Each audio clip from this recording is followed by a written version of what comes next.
Hey, Michael here. Welcome to a special episode of Acquisitions Anonymous. I just spent 45 minutes talking about how to buy a business into via the world of franchising, and did that with the Wolf Franchises, who is a Twitter personality and somebody very knowledgeable and experienced in the space.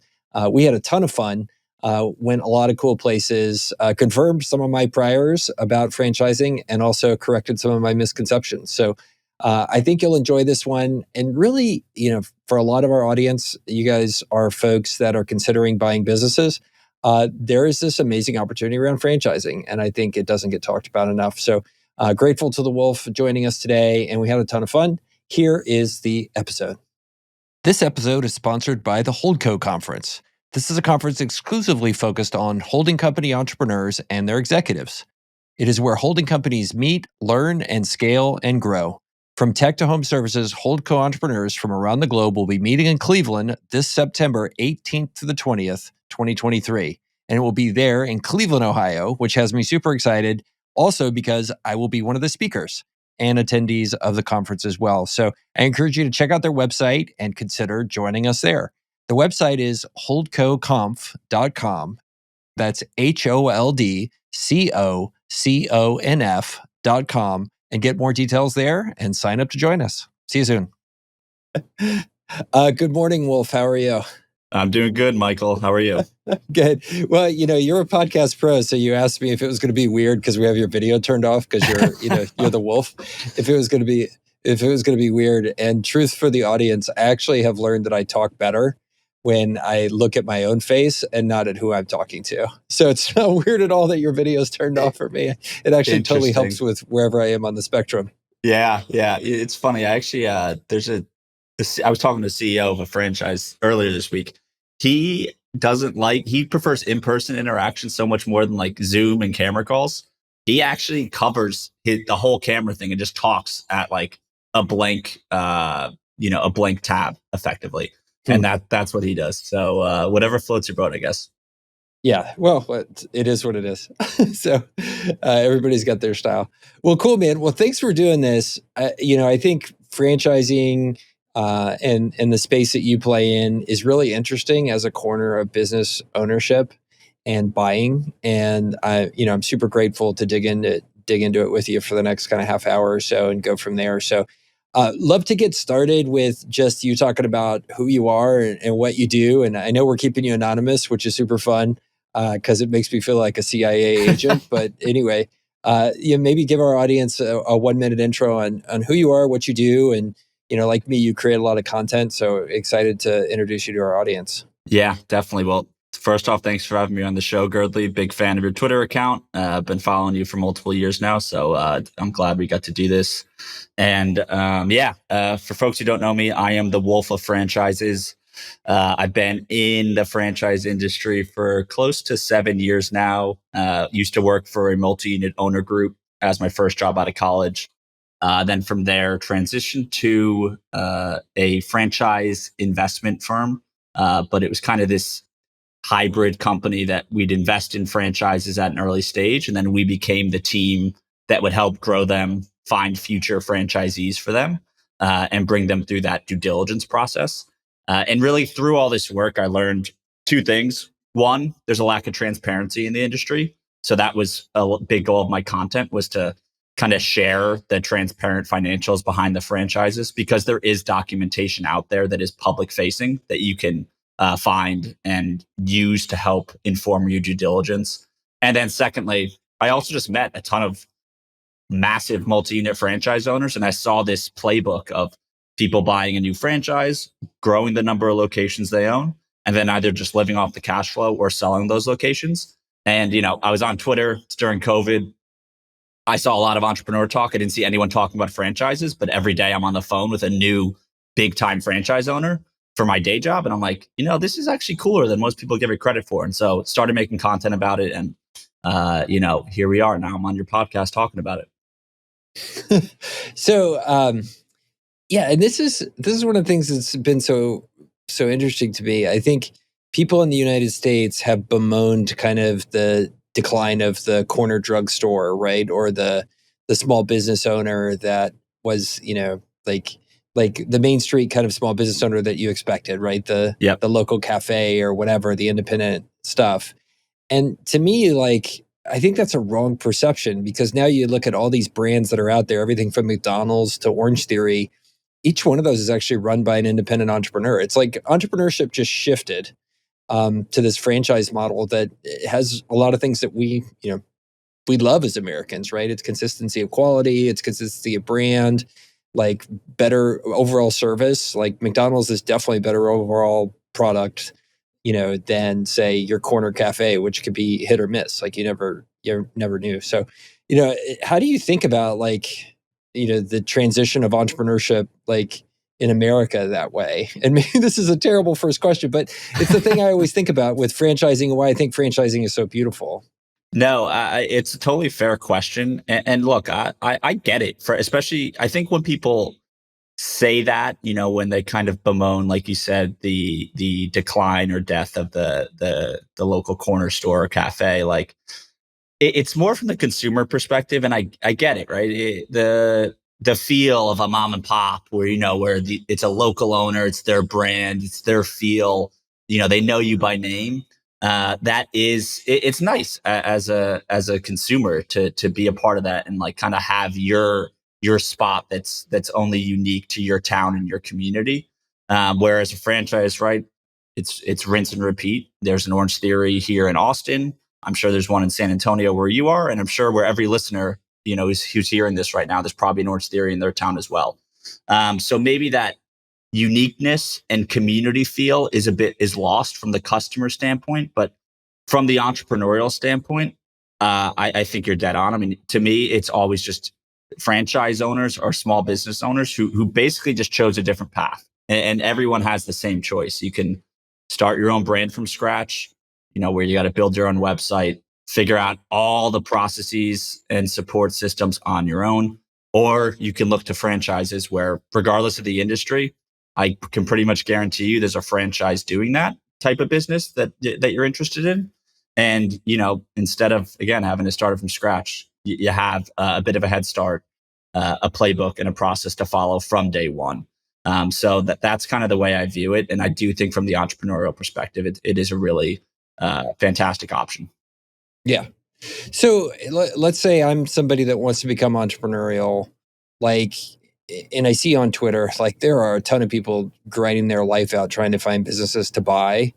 Yep. And it, occurs to me like maybe they should be looking at opening a Dunkin' Donuts franchise, because you speak to Orange Theory, and like I have a buddy that owns 3 Orange Theories here in San Antonio.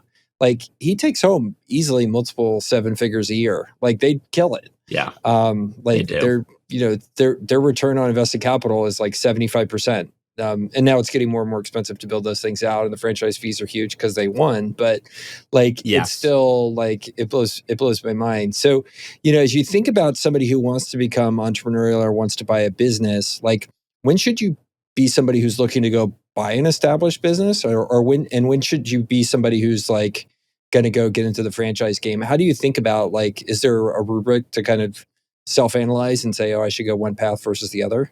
Yeah, I mean, I think for one, it just takes probably a very high level of self-awareness. You really got to know yourself. Like, are you, and there's no shame in this, right? I would argue that the majority of individuals aren't necessarily cut out to be like the full true entrepreneur. I mean, like Gurley, I can't even keep track of how many businesses you own. But right, I'm sure like you have the raw firsthand experience. It is not easy. It's difficult to create everything from scratch and get businesses up and running. And so someone has to kind of look at themselves and understand, like, do they really want to go through all that pain, all that effort, right? I mean, just that it takes. And I mean, I see people, the average person, I don't want this to sound too negative, but a lot of people struggle even just to get like a modern functioning website up and running. And that's like step one of 5,000 when you're actually starting a business. So I think just having that awareness and realizing, if maybe you think there's a better way for you into being able to like what your ultimate goal is, whether it's just you don't want to, work until you're 65. You want to ultimately get to a place where you have the freedom and control over your time because you have, businesses running for you, which obviously that'll take multiple years to get to at a minimum. But understanding your goals, understanding, really your skill set. And I do think also the want is important, right? Like some people think they want to own a business, then they realize how hard it is. And they're like, okay, like I actually am totally fine not dealing with any of this garbage. And like, I'll just enjoy my life. I'll work a job and it's fine. And like, there's nothing wrong with either path. It's just really understanding what you want and what you're capable of doing. I do think a lot of times, like, I don't know, 7 out of 10 times, there's probably a franchise that you'd be better off and you'd probably enjoy running over starting that business from scratch. Obviously, that begs the question then, well, which franchise do I buy? And that's a whole nother problem. But that's kind of how I think about it. Yeah. Okay. So that's definitely where I wanted to go next. So okay, so here's my perception of the franchise world. There's like 10 to 15% of the franchises you really want to own. And then the other 85% are ones that you don't want to be part of, right? I would describe them as loser franchises. But the winners are clearly like McDonald's, like some of the auto care franchises that, have gotten there. Orange Theory is another great example, right? And there's those franchises you want to be in. And then there's like the Subway, Curves, like a lot of these ones that like you don't want to be in for one reason or another. So first of all, is that perception accurate of the franchisee market? And then number two, like, how do I figure out what the top 15% are? Yeah. So anyway, no. There's a premise to my question. So. Yeah. No, I would agree, honestly. There are, so just for kind of setting the table here, there's over 3,000 franchise brands in the United States. Obviously you have your big fast food brands, like you named a few, McDonald's, Burger King, Subway, et cetera. But there's, brands that are plumbing businesses and lawn mowing businesses or, any industry, you name it, there's a franchise for it. But yes, I would argue that, and I know this, right? Like I've been writing a newsletter for over 2 years now, where I basically have been scouring the internet for franchise disclosure documents. And for the uninitiated, those are the documents where you can find franchise financials. It is technically a regulated industry, and every brand does need to file those documents once a year. So that is where I'm able to find a lot of these financials. But so I've looked through thousands of them effectively, is what I'm saying. And yeah, I think you're 10 to, let's call it 10 to 20%. I'll widen the range a bit. 10 to 20% are brands that are attractive and that you would like to own, depending on, again, your industry focus. Whereas the other 80%, yeah, I mean, it's not to say that you necessarily would do poorly with those brands. Like you mentioned Subway. I personally would never recommend Subway to anyone based on the history of the franchisor. However, 2 weeks ago, I was talking to someone who used to own 200 Subways, and I promise you, he's a lot wealthier than I am. So it is, you can find a way through scaling to multiple locations. And I'm sure there's a lot of headaches that person had to face to get to 200 locations. But regardless, I'd say there is just a large swath of franchises, right, that are kind of, they're just mediocre investments. Like not horrible, not great, but they're just mediocre. It's like, why would you want to buy a business that you're kind of setting yourself up for a 5-year payback, 6-7 year payback? You can do better. And, you mentioned Orange Theory and some of these big winning brands. I mean, they have much, once they're ramped up, I mean, you are taking home very healthy cash flow that otherwise would be very difficult to do on your own. Yeah. So, I mean, what's the methodology for somebody to go through and identify what the top 15% is? And maybe, I know you're building a database and resources for that you've started to talk about. Is that your answer to that problem? Yeah, that's obviously very a self-serving answer. But Oh, however, that's fine, yeah, dude. Like, promote the hell out of yeah, yourself. We're good. We, by the way, listeners, I hope you're watching the YouTube video. We've already conspired. Mr. Wolf will be a talking French fry when we do this on YouTube to retain his anonymity, which just has me excited for the entire price of admission. So anyway, continue. yeah. Sorry. So I did. We're recording this on June 2nd. A little over a week ago, launched a data platform for the franchise industry. So it takes all those franchise disclosure documents, which are just full of so many good data points from units open, the royalties being charged, the initial investment. Franchises aren't required to disclose revenue or profitability, but there are still hundreds out of the 3,000 plus brands that do show the average profitability of a franchisee. So we curate all this data and we plug it into software, and it's just very easy to sort, filter, kind of as you'd imagine. Honestly, like most industries have something like this already.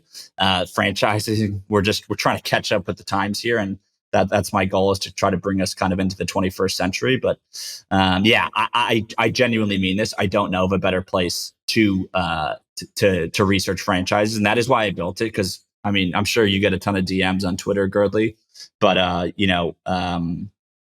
I get asked all the time, "Hey, like, where can I research franchises?" And I never had an answer for them, so that's why I built it. So yeah, it's called Crockit, Krokit. So you can check it out on Crockit.com. But there's lots of franchises from a variety of industries, and you can sort it right directly by the profit. Yeah, super cool. And so, what's your money making model for doing that? Do you just charge subscription fee, or? Yeah, it's a subscription. So we do a 7-day trial at the moment for $1, and then if you decide to stay on, we do charge annually upfront. It comes out to $246 a year, which on a monthly basis would be like $20 a month. Yeah, total bargain to help you not make a $100,000 mistake. That is exactly it.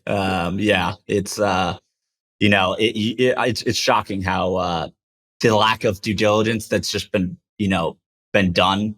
And there hasn't been a better way, but it is unfortunate because there are so many brands that people don't even know about exist, and there are actually great opportunities, but there's never been a way to like kind of, again, sort the top 10-15% from that just swath of again, like, investments you'd rather stay away from.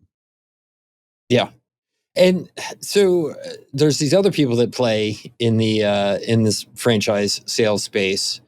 BizBuySell loads me up with advertisements for franchises. Generally, when I see, is it the case that when I see somebody advertising a franchise opportunity, I should take pause and assume without proof otherwise that it's a bottom 85, 80% franchise? Or like Orange Theory and McDonald's don't advertise in BizBuySell for me to buy like that. Is that a rubric that I can use as I kind of, okay, I'm going to use Crockit, but I'm also going to just kind of narrow down the business, the brokers, BizBuySell? Like, is it that simple? Like, in terms of where I should start with my initial swath, or are there top 20% franchisors that are doing that kind of advertising and stuff? No, I mean, you're right on it. And I've seen the tweets that you put out. They make me laugh and also cry a little bit inside, because it's such a bad name for the franchise industry. But you're dead right with like a lot of the opportunities for franchises on BizBuySell. They're. I mean, I don't want to make a blanket statement, but let's say 99.9% of them are probably bottom of the barrel opportunities, and that's why they're on BizBuySell. It's likely a brand that you wouldn't want to necessarily be involved with, and or that existing location probably has some massive red flag, and that's why it's gotten its way to BizBuySell. The way like you mentioned, McDonald's and Orange Theory, you're never going to see it on BizBuySell, and that's because those top systems, they scale, they grow through a large number of franchisees, and then at a certain point, consolidation starts to happen. So this is kind of the beauty of being a franchisee, which I think is also a benefit to someone who maybe is trying to do like a roll-up strategy for brick and mortar businesses. Once you're in a franchise system, you're part of this private network of other business owners that all own your brand. And so, right, a lot of those, when a franchisee of an older brand, maybe they're looking to cash out because they've been in the system for, 10 years, or maybe they're at retirement age and they just want to cash out to officially retire and enjoy their life. you get all those opportunities internally before. So it's effectively this network where you can be privy to off market deals. And they will only go outside that network if a franchisee within the system doesn't gobble it up, which rarely happens for the top brands because there are always people looking to add another location to their kind of portfolio. So you asked about kind of a strategy. That's actually a way to do it. And, I've had a few folks on my show to kind of dive into this, but there are people who have, rather than start their own business or do a traditional search fund, they've basically just hustled and networked their way in to a few major big brands. There's someone named Michael Horowitz who did it with Wingstop. Brian Beers has been, putting out some good content on Twitter. He's done it with Midas. They basically hustle their way into these brands with thousands of locations and hundreds of franchisees. They network like hell with all those franchisees and basically say, hey, I've got a couple locations or I've got one location, but it's performing well. I'm looking to grow. When you're ready, like call me basically. And both of them have scaled to, 20, 30 plus units within a pretty short time frame. Yeah. So there's this concept in franchising that franchisors will, they'll typically either go down a single unit operator kind of model where they'll tend to have like Subway, I think, is this way, and I think our curves, yes, right? Two that we hate as franchisors, or I'm sorry, I hate. I'm not going to put any words in your mouth. You have a day job, I do not. And that kind of sucks. That means single unit operator focused franchisors mean you're kind of buying yourself a job. But then the more interesting one is the ones that focus on multi-unit operators, like Whataburger here in San Antonio has gone hard at bringing in these, multi-unit operators, MUOs, and to go into new markets, Florida, Kansas City, all this kind of stuff. And Whataburger is really smart, right? And so that's kind of a differentiator between the two. Like, how do I tell if I'm looking at a franchise system, like which one are they bent towards? Is it as simple as clicking something in your site, or how do I know? So we don't actually, so on Crockett, there's not like a sorting or filtering functionality based off that. However, I would just broadly say most franchisors welcome multi-unit opportunities. I feel like that's actually shifted quite a bit in the last 2 years, let's say, where there was maybe this mantra of, we want our owners to be fully bought in and, they have to be operating. So we limit ownership to one location, which kind of that ties back into what we said in the beginning of this conversation about like small business ownership in America. Again, from a customer angle, like maybe that's more attractive to walk in and you see the owner every day and they're kind of, blood, sweat and tears is present with you. Whereas there's sort of this stigma against, the person who they own, 10 or 15 businesses and locations, but they're not in there like that. That's not, that business is never going to be as customer friendly because the owner's not there, which I don't agree with. But also, back to the entrepreneur side, right? I mean, the reason I'm happy with the change that multi-unit opportunities are becoming far more the norm and are the norm for the large majority of franchises. I would say just assume every franchise is going to give you the opportunity for a multi-unit deal.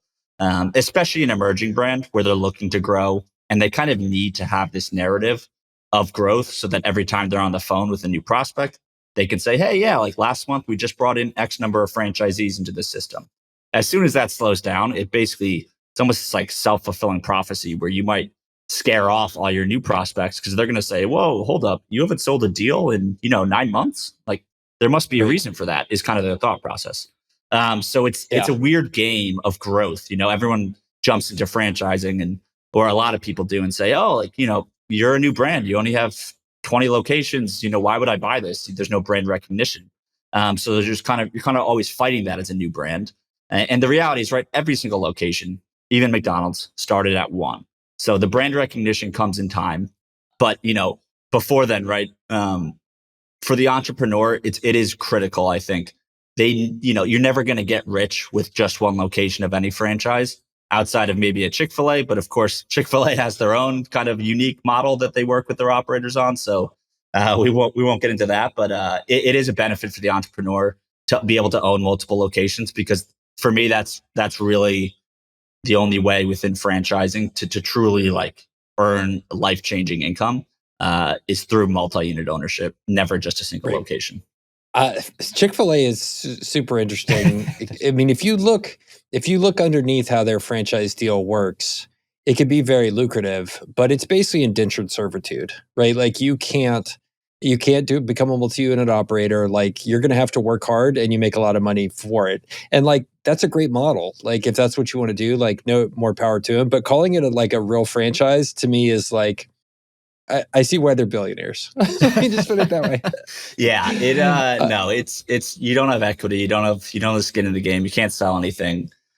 So it's, I think especially with the Twitter bubble that you and I operate in, that is very like anti what everyone talks about.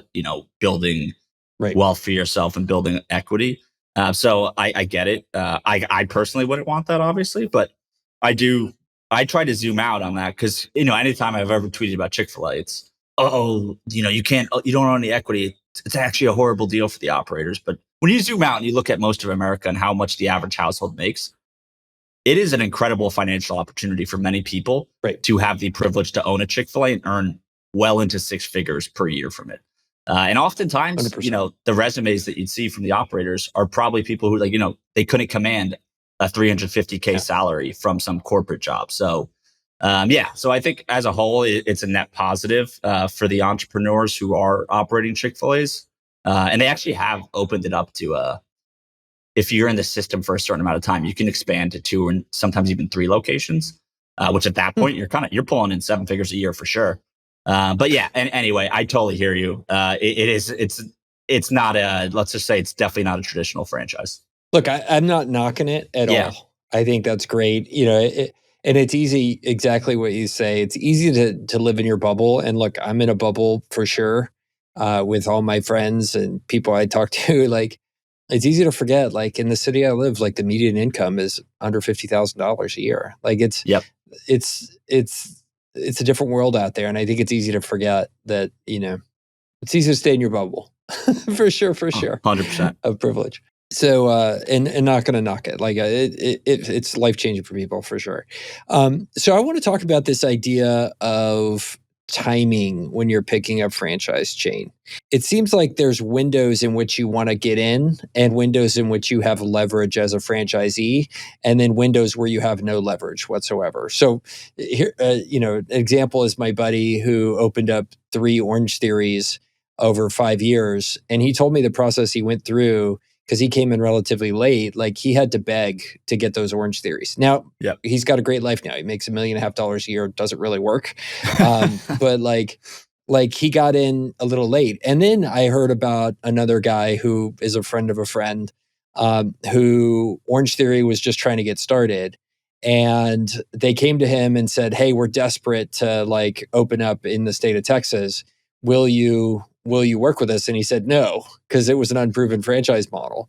And then he said, "Okay, well, here's how it's going to work. I want to own the whole territory for these 2 main cities in Texas, and I want this special deal. And I'll go hard and I'll build out the business here." And he ended up like 8 years later selling the entire rights for these 2 cities for like $100 million or something stupid. I mean, these are all kind of like apocryphal numbers, but it is just like the idea of timing and getting involved in a franchise business. So like, how do you think about that? Like what is my mental model to kind of look at timing relative to choosing franchise ownership? Yeah, absolutely. It's a great question. And it kind of goes back to, I think, understanding what I talked about before, right? This game that once you start franchising your business, you're kind of forced to play, which is that game of growth. And I don't want to say faking it till you make it, but a little bit of that, right? Because again, like if you've been quote unquote franchising for a year, but you've only sold a new location to one franchisee, right? It just naturally, now your offering looks less compelling to the next prospect and next person you get on the phone with. So how that translates to someone doing due diligence is the less locations and the newer a franchise is, generally speaking, the more leverage you have in your negotiations. So, you talked about Orange Theory and your buddy who was late to the game there. Through my past work, I used to work with this pet franchise, and Though it's franchise ownership is funny. People buy one brand and they once they hit it big, they start looking at other brands. And so we actually had a lot of luck with this pet franchise with Orange Theory franchisees. And through that, I spoke to franchisee number 3, 5, 9, and 16. They're all absolutely crushing it.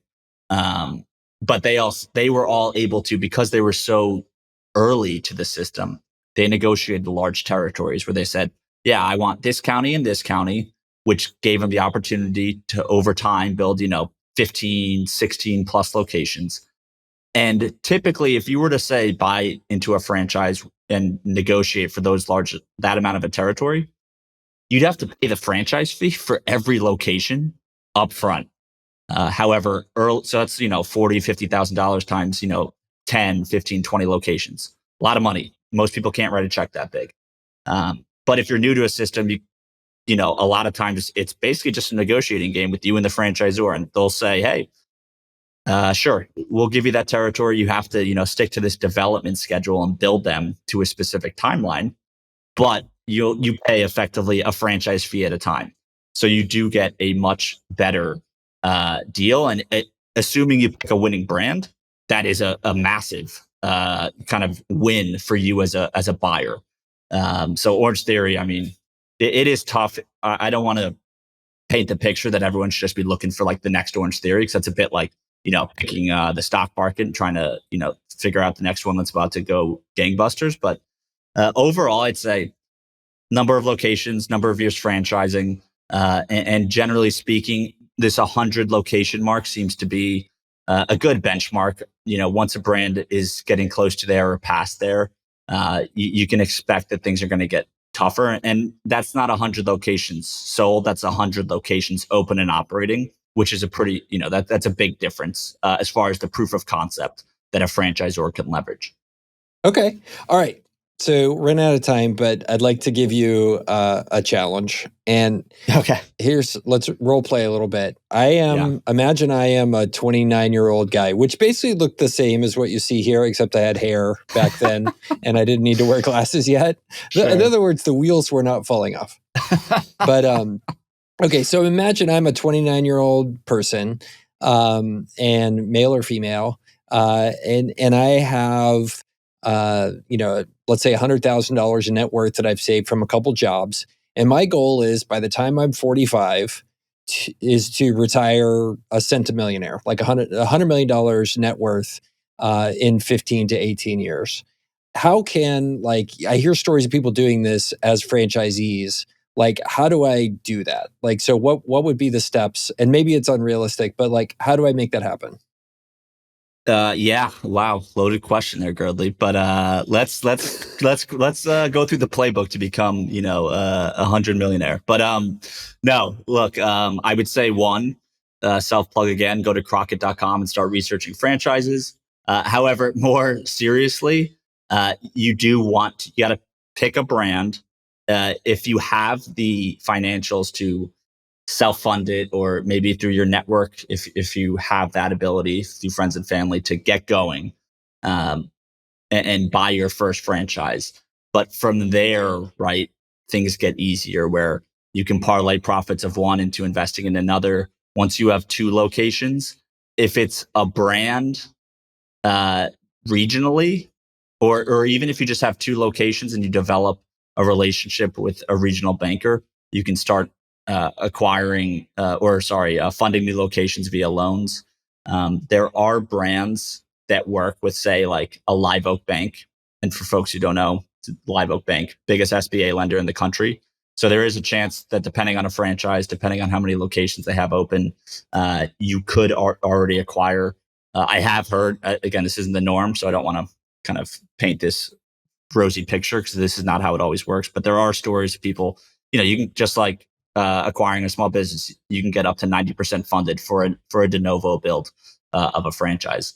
But yeah, personally, find a brick and mortar franchise, start scaling your locations, and either go deep into that one. I've interviewed folks who own hundreds. We've been talking about Orange Theory a lot, so we'll stick with that. I interviewed a guy who owns 150 locations of those, and he is worth well over 9 figures because of that. At a certain point, you get private equity involved. He did a lot of what's called a dividend recap, where he's effectively, taking a loan from the bank and using that cash to fund new locations. And as long as his net EBITDA is rising across the whole portfolio, he's more than able to cover his debt servicing. And then he effectively rinsed and repeated that to 150 locations. But yeah, sorry, that was a lot. I kind of just word vomited there. But ultimately, find a brick and mortar franchise, scale the locations. I think picking that brand is massive, and making sure you can pick good locations in your market is massive. And there's a lot of nuance to both those two things, right? The brand and the real estate. But if you do those two things very well, you have a great shot. And there are some fantastic brands out there that are looking to build and looking to find quality operators. So, I would definitely, if you are serious about being an entrepreneur and a business owner, head to Crockett.com and at least just skim some of the franchises and see what you think for yourself. Yeah, 100%. Okay. And as a general rule, like if I'm not in the network of one of these franchises and I see a franchise entity or rights for sale for a territory, as a general rule, I should be running the other way. Like I never see McDonald's for sale on BizBuySell. Right? Yeah. So is that the general rule? Are there exceptions to that ever? There's probably been an exception to it here and there, right? But the general rule of thumb, yeah. I mean, as we talked about earlier, the top brands, they have very, sophisticated and, people with deep pockets in the franchise network who, anytime a new location is up for sale from an owner, all that acquisition happens internally within the brand. Nobody even knows about it, outside of that world. So yeah, if you're seeing something on a website, it's either a bad deal or, I've heard of a lot of bait and switches from the brokers on like sites like BizBuySell, right, where they advertise a good opportunity, and then you get on the phone with them and they're like, "Oh, sorry, that opportunity's gone, but I do have 5 others for you." And then naturally, those 5 other ones aren't even as close as attractive as the one advertised. So yeah, general rule of thumb, you're likely not going to have any luck if you're seeing a deal posted on some business buying website. Yeah, it's the same, and I think it's the same thing for buying businesses too. The best deals never make it to the listing sites.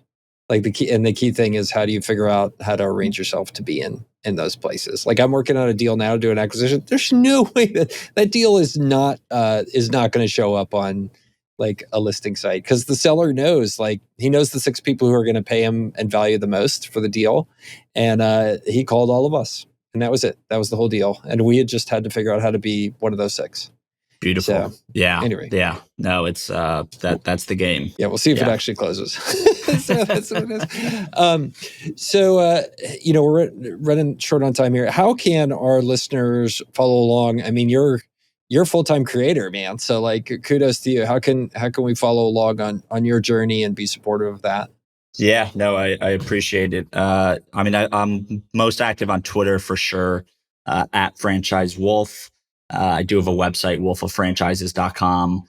And obviously now diverting a good amount of my time to helping build and kind of lead the development of Crockett.com, KROKIT.com. It's a play on Ray Kroc, by the way. Some folks have asked me like, what is going on with that name? And Right. not as obvious as I thought it would be, but here we are. So yeah, if anyone wants to follow along, shoot me a DM. You want to talk franchises, always happy to do so. So yeah. Super cool. Yeah. And if it's any consolation, like I was like, oh, I bet I need to make a Ray Kroc McDonald's franchise joke here. And you're like, no, it's serious. I'm like, okay, God, I didn't do that. I would have laughed. At least I got it, but maybe not the way you were hoping. No, it's all good, man.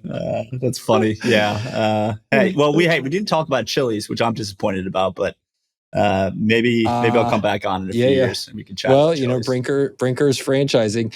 And, yeah, exactly. As we were talking, it made me kind of sad that, I'm almost 50 now. It made me kind of sad that Twitter and this type of niche creating that you're doing wasn't around 25 years ago, like when I was coming up. Like literally, when I was coming up in business, like if I wanted to learn about more corners of business, like I had to go to Barnes and Noble and like buy books. Holy And crap. like the problem with that is, those bookstores, you can't really make a business out of publishing super niche content like you do. But like the things have shifted, and you can make, I'm doing Holdco stuff, right? And Yeah. you're doing franchise stuff, and like there's things like this that are so amazing now, and nobody slows down to think about how amazing they are, right? Like, and this is one of those things that I'm like, I used to have to go buy books, like I lived in an apartment like just full of books in my 20s, and because that was all I could do, and I had to read the newspaper like on paper, like it was the worst. But like people don't understand like how much of a treat and how much of a blessing it is that like people like you are doing what they're doing for niche audiences. And like, I don't know, everything's amazing and nobody's happy. That's all I think. That's what I think. That's Anyway. no, it's a great point. Yeah, wow. I certainly am guilty of it, not necessarily slowing down to realize all the benefits. Cause yeah, I can't imagine having to just go to Yeah. Barnes and Noble. I mean, that sounds crazy, but obviously, like, what else would you have been able to do at the time? So I'm looking forward to look. The thing that still frustrates me the most is like how slow, like I have no patience for how slow I can consume information, right? Like you, I don't know if you ever watched Star Trek, but like Data, Data and Next Generation, also dating myself, like he could like look at a book and like ingest it. Yeah. I'm like, oh, that would be so amazing. Like how much money would I pay for that? Oh, that would be incredible. Yeah, no, I completely agree. I think, I mean, who knows, but Elon Musk is probably working on something where, I remember reading about this. There is it sounds scary as hell, but some brain chip where it's basically a computer chip, right? And then, yeah, you can do what effectively you just said if that ever becomes a reality. But who knows? They might also control your mind at some point. So nothing to do with franchises, but like some of the stuff this guy Ray Kurzweil wrote like 25, 30 years ago, like talks about eventually we'll, offload our consciousness onto computers, and like suddenly time won't matter anymore because nobody will die. Level stuff. Yeah.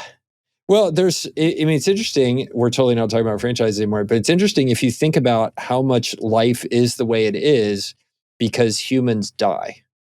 Like imagine, like, here's the opposite of it. Imagine if somebody could just like freeze themselves and wake up 200 years from now. Yeah. Well, like that has some weird second and third order impacts. Like there needs to be a whole first order, needs to be a whole industry to deal with that. But like second interesting one is imagine what happens to the time value of money. Like time value of money happens because we die, right? It's because money is worth different things to us and is much worth more now. Well, if time doesn't matter to you anymore, like then the time value of money gets all screwed up as well, right? Because you'd see people just like, oh, I'm just going to invest my money, go to sleep and wake up rich. Well, if everybody does that, it's not going to work anymore. Yeah. Holy crap. That is so scary to think about though. But yeah, wow. I mean, I don't know if I would need I don't know if I'd want to do that. Like just wake up and, I mean, I guess if you're the same exact age, if that was a possibility. I mean, yeah, we really are going off on a tangent here. Yeah. So anyway, we'll tie this back to McDonald's. Do you want a quarter pounder with cheese? Yes, I do. And yes, everyone, please check out Crockett. Yeah, let's, oh God, wow. That would be. Well, thanks, man. All right. Thanks for being here. Yeah. Listeners, thanks for doing this. We'll get this out. And I don't know if you're doing this, Wolf, with your stuff, but because we now post natively on Twitter, like we'll get 4 to 1 views on Twitter on what we do on normal downloads. Like in the first couple of days, we'll get 4,000 or 5,000 downloads of our pod, but on Twitter, we'll get 15 to 18,000 views of the pod. Holy crap. Okay. Like it's crazy. So if you're not doing it, I encourage you. No, yeah. Appreciate the suggestion. I'll definitely get my team and I will start posting. That's a great idea. I saw a car dealership guy who is also similarly anonymous. Yep. And he did it. And then he texted me and he's like, yo, dude, you got to do this. And I was like, then I took that, I copy pasted it and sent it to Ty, who runs our business. And I was like, yo, dude, you got to do this. So beautiful. we do it. So, Yeah, genius. Cool, man. All right. I appreciate you a bunch. Thanks for doing this. Thanks, Girdley. Appreciate you.